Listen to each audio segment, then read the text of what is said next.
નમસ્કાર, કરુણા ટોક્સમાં સૌનું સ્વાગત છે ને હું છું કૌશિક મહેતા. લિમ્કા બુક ઓફ રેકોર્ડ્સમાં નામ દર્જ કરાવવું આસાન નથી હોતું અને એમાંય મેડિકલ ક્ષેત્રે આવી સિદ્ધિ મેળવવી એ જરાય આસાન કામ નથી. બહુ લાંબી પ્રોસેસ હોય છે અને એમાંથી પાર થયા પછી તમને લિમ્કા બુકમાં તમારું નામ મળે છે. રાજકોટના ઈએનટી સર્જન બહુ જાણીતા ડૉક્ટર હિમાંશુ ઠક્કર એ આ સિદ્ધિ મેળવી ચૂક્યા છે અને એક મેચ્યોર્ડ વયસ્ક માણસના નાકમાંથી જે મસાનું ઓપરેશન કર્યું એના માટે આ લિમ્કા બુક ઓફ રેકોર્ડ્સમાં એમનું નામ દર્જ થયું છે. એના વિશે પણ વાત કરવી છે, પણ છેલ્લા 23 વર્ષથી ઈએનટી સર્જન તરીકે કામ કરે છે અને આવી કેટલીય જટિલ સર્જનની પ્રક્રિયાઓ એને સફળતાપૂર્વક પાર પાડી છે.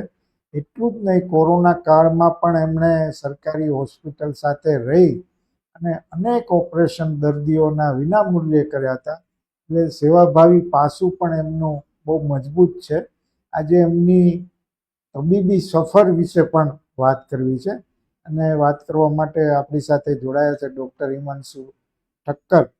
સાહેબ, આપનું ખૂબ ખૂબ સ્વાગત છે. નમસ્કાર. સૌ પ્રથમ તો એ કહો કે ઈએનટી ફેકલ્ટીમાં જવાનું કઈ રીતે શક્ય થયું? તમે પહેલેથી એવું નક્કી કરેલું કે આજ ફેકલ્ટીમાં જવું કે કઈ રીતે બન્યું?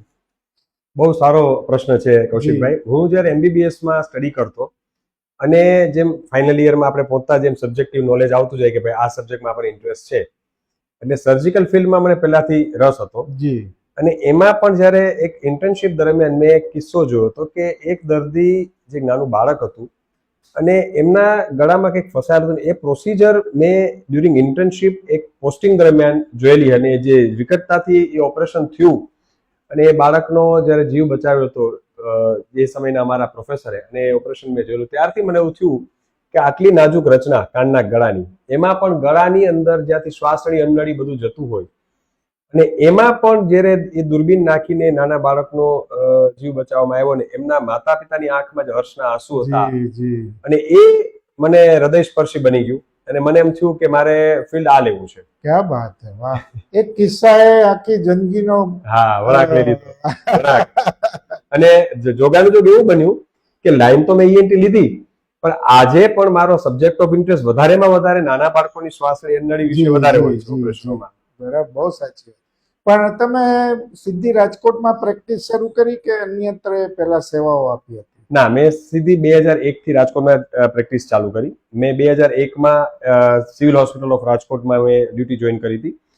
પછી 1 વર્ષ ત્યાં જોબ કરીને મેં એજે દોશી હોસ્પિટલ છે એમાં 5.5 વર્ષ જોબ કરી ટ્રસ્ટ હોસ્પિટલમાં, અને પછી 18 વર્ષથી મારી પ્રાઇવેટ હોસ્પિટલ છે, એટલે ટોટલ 24 વર્ષ જેવું રાજકોટમાં થઈ ગયું. વાહ, ક્યાં વાત! પણ આજે સાહેબ, બાળકોની શ્વાસ નળી નાકમાં આ બધું ફસાઈ જવાના જે કિસ્સાઓ છે, મને લાગે છે એ વધતા જાય છે, બહુ વધતા જાય છે. આનું શું કારણ છે? મા બાપની બેદરકારી છે? શું કારણ શું હોય છે મોટા ભાગે? નાના બાળકો જયારે રમતા હોય ત્યારે કંઈક ને કંઈક વસ્તુ ઈગરનેસ, એમનામાં એક જિજ્ઞાસા વૃત્તિ કે કઈ હોય તો વસ્તુ પેલા પકડશે અને જે જગ્યાએ મોઢામાં, નાકમાં, કાનમાં એ લોકો નાખશે, કારણ કે ઓરિફિસ દેખાય એટલે એ લોકો એમાં નાખવાનો પ્રયત્ન કરે. એવા કિસ્સાઓમાં જ્યારે નાના બાળકો રમતા હોય આજુબાજુ, ખાસ કરીને બધા ગેજેટ્સ આજના જમાનામાં જે બધા આપણે મોબાઈલ છે, બેટરી સેલ છે, એટલે ઇઝીલી અવેલેબલ વસ્તુઓ રૂમમાં ઘરમાં પડી હોય એટલે બાળકો એ કોઈ પણ વસ્તુ પિક કરી અને મોઢામાં નાખે અથવા કાનમાં નાખે અથવા ગળામાં નાખે અને એ ફસાઈ જાય. અને ઘણીવાર અત્યારે એવું પણ બનતું હોય છે કે બંને હસબન્ડ વાઈફ જોબ કરતા હોય અથવા બાળકો કેરટેકર પાસે રહેતા હોય તો ઘણીવાર ધ્યાન ન રહેતું હોય અને બાળકો કઈ પણ વસ્તુ મોઢામાં અથવા નાકમાં કે કાનમાં નાખી દે અને ગંભીર પરિસ્થિતિ સર્જાતી હોય છે. જી, એટલે આ બહુ ધ્યાનમાં રાખવા જેવી ચીજ છે કે નાનું બાળકને ખ્યાલ નથી કે કઈ વસ્તુ કઈ, એનો ઉપયોગ શું છે ને કઈ રીતે એની નુકસાની થાય, ત્યારે મા બાપની કે કેરટેકરની આ જવાબદારી છે. પણ સામાન્ય રીતે શું બનતું હોય છે સાહેબ? તમારી પાસે આવા ઘણા કિસ્સાઓ, તમે ઘણી બધી સર્જરી બહુ સફળતાપૂર્વક કરી છે, મોટાભાગના કિસ્સામાં શું બનતું હોય છે? મોટાભાગના કિસ્સાઓમાં જ્યારે બાળક રમતું હોય અને આજુબાજુ કોઈ પણ વસ્તુ પડી હોય અને મોઢામાં નાખે ત્યારે અનનોટિસ થઈ ગયું હોય, ધારો કે એને નાખી દીધું, ખબર જ ના હોય કે નાખી દીધું છે. જી જી જી. પછી જે સિમ્ટમ આવે કે એને કંઈક ઉધરસ શરદી તાવ હોય, ઘણા લાંબા સમય સુધી ઘણીવાર શરદી ઉધરસ એટલે બાળકોમાં તો એવું નિગ્લેક્ટ થતું હોય કે ભાઈ શરદી છે બાળકમાં તો થાય. જી. એટલે મારી પાસે ઘણીવાર એવા પણ કિસ્સાઓ આવેલા છે કે 6 મહિના વર્ષ સુધી વસ્તુઓ ફસાયેલી હોય ઓરે બાપ રે. અને એ લોકો જ્યારે આપણી પાસે લઈને આવે અને શરદી ન મટતી હોય, શરદીની અનેક દવાઓ કરાવી હોય પણ શરદીમાં ફેર ન પડે. મને હજી એક કિસ્સો યાદ છે કે 3.5 વર્ષ સુધી નાકની અંદર ક્રેયોનના ટુકડા, 3.5 વર્ષ સુધી બાળકીના નાકમાં, બાળકીની ઉંમર 6 કે 7.5 વર્ષ હશે અને એને નાકમાં નાખી દીધા હતા અને નાકની અંદરથી દુર્ગંધ મારતું પ્રવાહી નીકળ્યા કરે અને શરદીની દવા એને ચાલુ હતી. અને જ્યારે અમારી પાસે આવ્યા, અમે દૂરબીનથી તપાસ કરી, શરદી માટે જ આવ્યા હતા અમારી પાસે, બરાબર. એને ખબર નથી નાકમાં ક્રેયોન છે. જી જી જી. ત્યારે અમે 3.5 વર્ષ સુધી ફસાયેલા ક્રેયોનના ટુકડા નાકમાંથી કાઢ્યા હતા. એટલે અનનોટિસ્ડ ઘણીવાર એમને નાખી દીધું અને ત્વરિતપણે હોસ્પિટલ પહોંચે એવા કિસ્સાઓ હાર્ડલી 10 થી 20%. 80% કિસ્સાઓમાં ખબર જ નથી હોતી અને ત્યારે વિકટ પરિસ્થિતિ વધારે સર્જાય. પણ વર્ષ ટુ વર્ષ શું એનું પરિણામ આવતું હોય છે? બાળકનું મૃત્યુ પણ થઈ શકે. એટલે એટલે અમૂલ્ય જિંદગી, પ્રિશિયસ એક નાની અમથી બાબત. અનેક વખત આ કિસ્સાઓમાં, હમણાં જ છેલ્લે મેં એક કિસ્સો હમણાં વાંચ્યો હતો કે કંઈક બાળક ફૂગો ફૂલાવા ગયું અને ગળામાં ચોક થઈ ગયું, હોસ્પિટલ સુધી પહોંચી ના શક્યું. એટલે લાગતી સામાન્ય બાબત પણ ગંભીરતા ઘણીવાર બહુ મોટી થઈ જાય છે. જી જી જી. રમતું હોય બાળક, મોઢામાં મૂકે, હજી બાળકને દાંત પૂરા આવ્યા ના હોય તો એ ચાવી ન શકે. હવે સિંગદાણો કે કઈ પણ વસ્તુ મોઢામાં નાખી અને ગળે ઉતરે એટલે એને ઉધરસ આવે. બરાબર. એટલે શ્વાસની અંગળી ઉપર નીચે હોય. જનરલી એ અંગળીમાં જતું રહે તો પ્રશ્ન નથી, જી જી. પણ એ અંગળીમાં ન જાય કારણ કે બાળકનો જે રિફ્લક્સ, આપણને જે ઉધરસ આવે એ જે આપણે પ્રોનાઉન્સલી ખાઈ શકીએ એટલું બાળક ન ખાઈ શકે. બરાબર છે. એ જોરથી કફ રિફ્લેક્સ આવે તો એ બહાર ફેંકી શકે, પણ એટલું એનામાં હોય જ નહીં કફ રિફ્લેક્સ. એટલે એ અંગળીમાં જવાને બદલે જતું રહે શ્વાસનળીમાં અને પછી ગંભીરતા શરૂ થાય. બહુ એટલે મુશ્કેલી થઈ જાય જો તમે થોડી બેદરકારી. અને સૌથી મુશ્કેલ એ વાત છે કે ખ્યાલ નથી આવતો. કારણ કે બાળક એકલું રમતું હોય, મોઢામાં નાખી દે, કોઈને જોયું ન હોય, કોઈ કે શું નાખ્યું કઈ છે. ઘણીવાર મોટાભાગના કિસ્સાઓમાં અમારા પાસે જયારે આવે ત્યારે હિસ્ટ્રી જ ક્લિયર ના હોય. હિસ્ટ્રી ખાલી એટલી હોય કે સાહેબ આને ઉધરસ નથી મટતી, તાવ આવે છે. ઘણીવાર એક્સરે માં જોઈએ તો એક બાજુ ફેફસું આખું બંધ થઈ ગયું હોય કારણ કે એને ખ્યાલ જ નથી કે આને શું નાખી દીધું છે.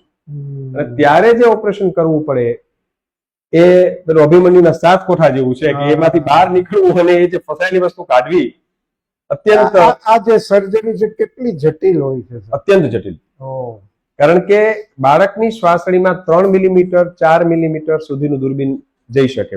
જેટલું બાળક નાનું એટલું કોમ્પ્લિકેશન ના ચાન્સીસ વધારે.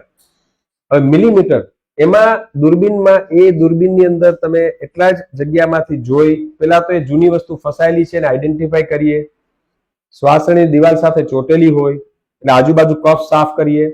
આ બધું ફ્રેક્શન્સ ઓફ મિનિટ્સમાં, સેકન્ડ્સમાં કરવું પડે કારણ કે એનેસ્થેસિયા જે આપ્યું હોય, ઘેન આપે, તો એ પણ એટલું જોખમી ઘણીવાર પુરવાર થાય કે એક તો શ્વાસનળીમાં દૂરબીન જાય, બાળકને ઓક્સિજન ઉપર લીધેલું હોય, એનેસ્થેસિયા દીધેલું હોય, શ્વાસ ઓલરેડી લઈ ન શકતું હોય અને એમાં આ જઈ અને ગણતરીની મિનિટો અને સેકન્ડોમાં એને કાઢી લેવું પડે કારણ કે જો વધારે વાર લાગે તો શ્વાસનળીમાં સોજો વધે, તો આઉટકમ બગડે સર્જરીનું.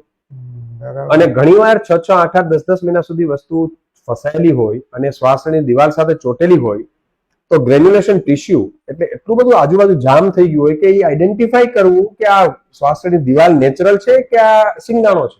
બરાબર. એ બહુ, અને જો એક પણ મિલીમીટરની ભૂલ થાય, ચૂક થાય તો શ્વાસનળીની દિવાલમાં કાણું પડે અથવા બ્લીડિંગ થાય તો અત્યંત જટિલ પરિસ્થિતિ થઈ જાય. અત્યંત જટિલ. બાપરે. પણ તમે આવી ઘણી બધી સર્જરી કરી છે, શું શું તમે ફસાયેલું હોય એને કાઢ્યું છે?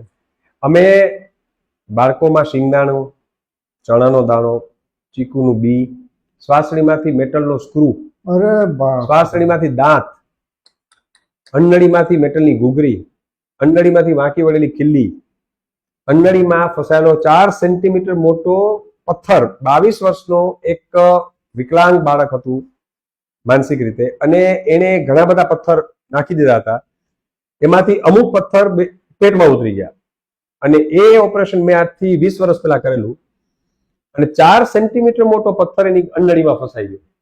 હવે એ તો વિકલાંગ હતો અને માનસિક રીતે બાળકનું એટલું બધું સંતુલન નહોતું, તો એ વખતે અમે લોકોએ દૂરબીનથી 4 સેન્ટીમીટર મોટો પથ્થર, જે ખરેખર ઓપન સર્જરી કરીને કાઢવો પડે, આખી અંગળી ખોલવી પડે, અને કાર્ડિયોથોરેસિક વાસ્ક્યુલર સર્જન એને ઓપન કરે, હાર્ટને ખસેડવું પડે ઘણીવાર, અને ફેફસા હટાવવા પડે, અને પછી એટલી વિકટ પરિસ્થિતિ અને વિકટ સર્જરી થઈ જાય, અને એને લગભગ 2-3 મહિના સુધી અંગળીમાં નળી રાખવી પડે, કારણ કે અંગળી ખોલવી પડે આખી.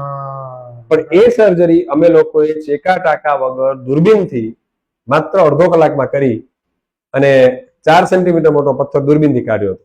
બાપરે, તમે તો આખું વર્ણન કરો છો, જોયું નથી અમે તોય આમ ધ્રુજારી આવી જાય. પણ આમાં મશીનરી એટલે મોડર્નાઇઝ મશીનરીનો કેવડો મોટો રોલ હોય છે? ઘણો રોલ હોય છે.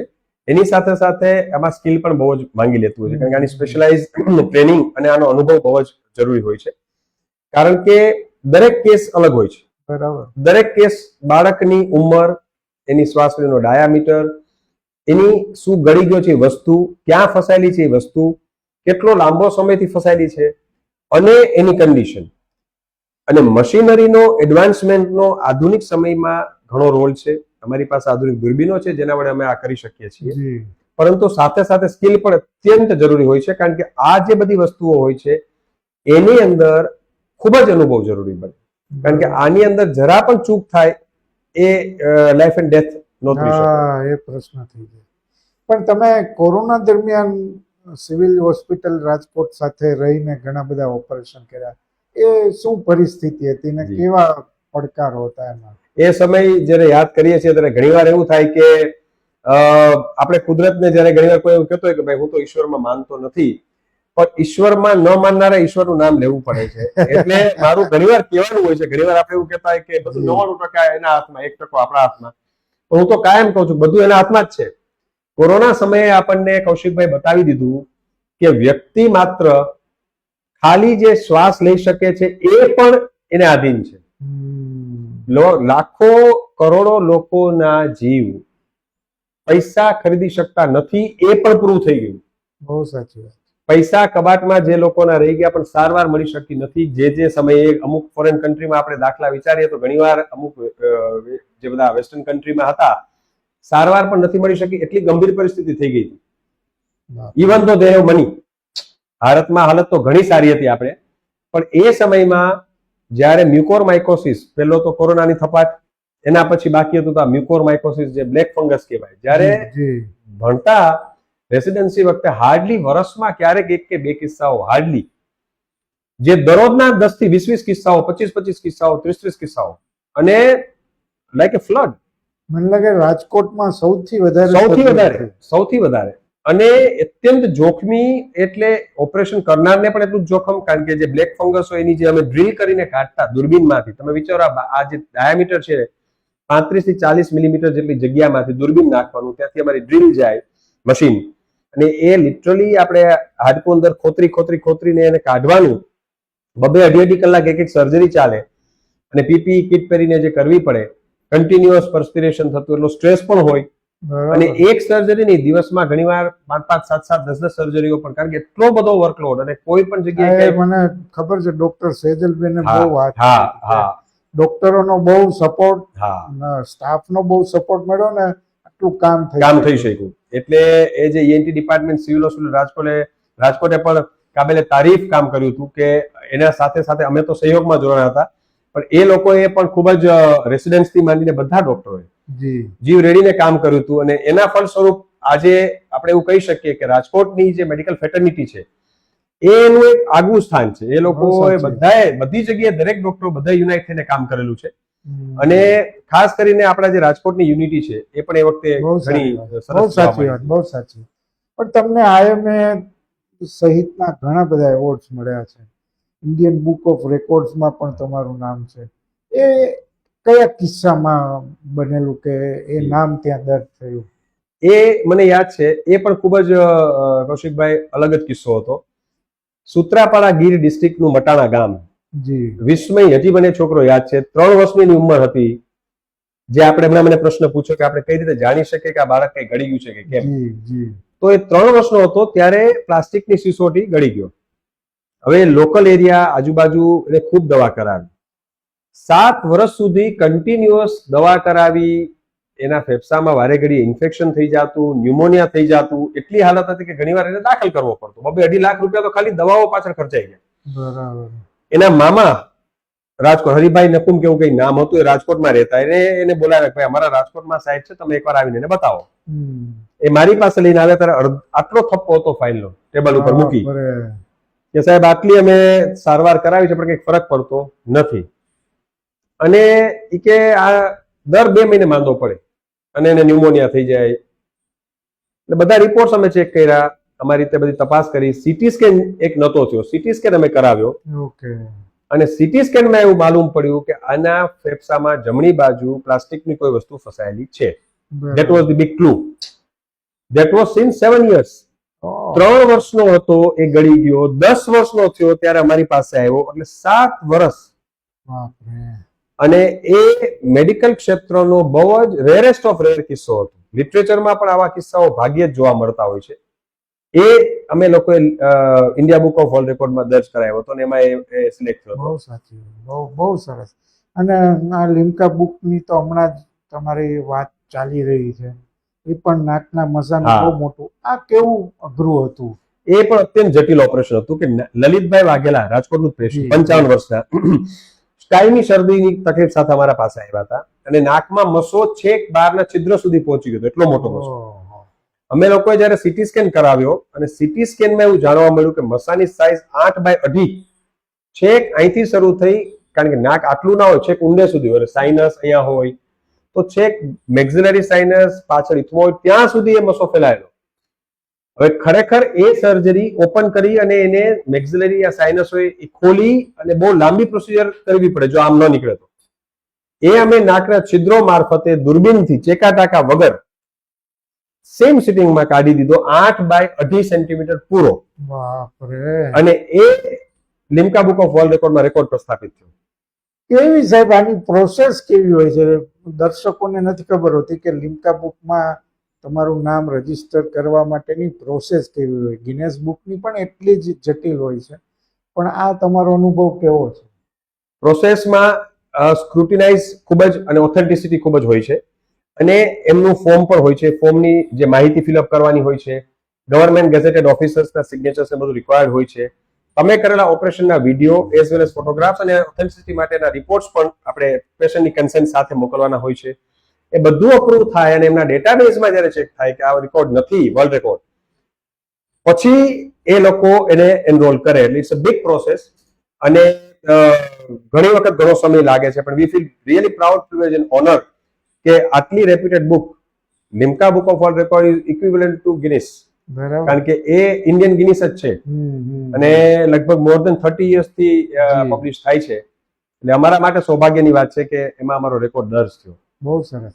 તમે પુસ્તક પણ તૈયાર કરી રહ્યા છો, થોડી એના વિશે વાત કરો. શું છે તમારી જર્નીની વાત છે? શું આ પુસ્તકમાં છે? Echoes of compassion, doctors journey in ENT. અમારી 24 વર્ષની અમે આખી એક સફળતા યાત્રા, અમારા અનુભવો, અમારા કેસ, પબ્લિક અવેરનેસ, એ બુકની અંદર કૌશિકભાઈ અમે લોકોએ કોઈ પણ વ્યક્તિ એ બુક વાંચશે એટલે કાનના ગળાના રોગો વિશે માસ્ટર થઈ જશે.